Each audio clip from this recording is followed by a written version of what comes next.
So hi everyone. এই গরমের মধ্যে অনেক বাচ্চাই কিন্তু খাবার খেতে চায় না। তার মধ্যে কিন্তু আমার বাচ্চাটাও কমতি নয়।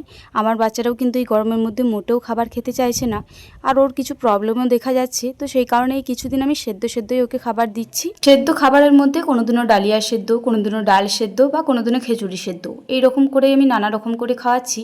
তো আজকে আমি একটু ডাল সেদ্ধই খাওয়াবো, সেটাই ভাবলাম আপনার সাথে শেয়ার করি যে কিভাবে আমি এই ডাল সেদ্ধটা সোনামাকে খাইয়ে থাকি। ডাল সেদ্ধটা করার জন্য সবার প্রথম আমি কুমড়ো নিয়ে নিয়েছিলাম আর মুগ আর মসুরের ডাল নিয়ে নিয়েছি। প্রেসার কুকারে সব উপকরণগুলো একসাথে দিয়ে নুন হলুদ দিয়ে পরিমাণ মতো জল দিয়ে পরে মিনিমাম 7টা থেকে 8টা হুইসেল দিয়ে দিলে কিন্তু আমাদের ডাল সেদ্ধটা রেডি হয়ে যাবে। এই যে দেখুন, এইদিকে আমার ডাল সেদ্ধটা রেডিও হয়ে গিয়েছে। আর এখন আমি প্রত্যেকটা দিন সোনামাকে স্নান করানোর আগেই খাবারটা খাইয়ে দিচ্ছি।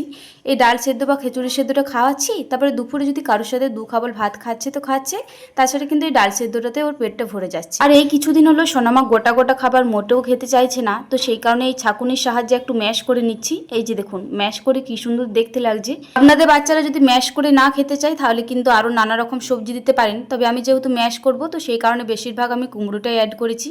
তো যাই হোক, এইদিকে তো ম্যাশ করে নিয়েছি, এরপর একটু ভালো করে ঠান্ডা করে নিচ্ছি।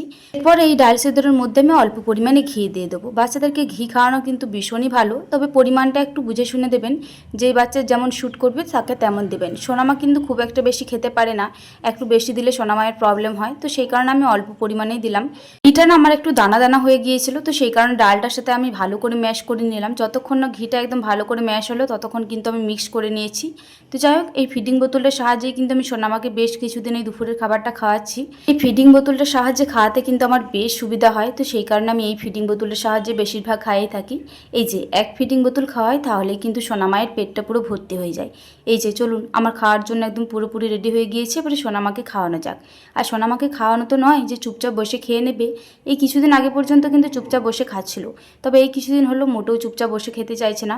ওর সাথে অনেক খেলা করতে হচ্ছে, অনেক কায়দা করতে হচ্ছে, অনেক ভেগ করতে হচ্ছে নানা রকমের, তারপরে যে ও খাবার খাচ্ছে। তাছাড়া কিন্তু ও মোটেও খেতে চাইছে না। যাই হোক, অনেক ভেগ করে করে কিন্তু আজকে দুপুরের খাবারটা ওকে খাইয়ে দিয়েছি। আর আজকের রেসিপিটা কেমন লাগলো আশা করছি কমেন্ট করে জানাবেন। আর আপনাদের বাচ্চারাও যদি খেতে না চায় এই রেসিপিটা ট্রাই করে দেখতে পারেন।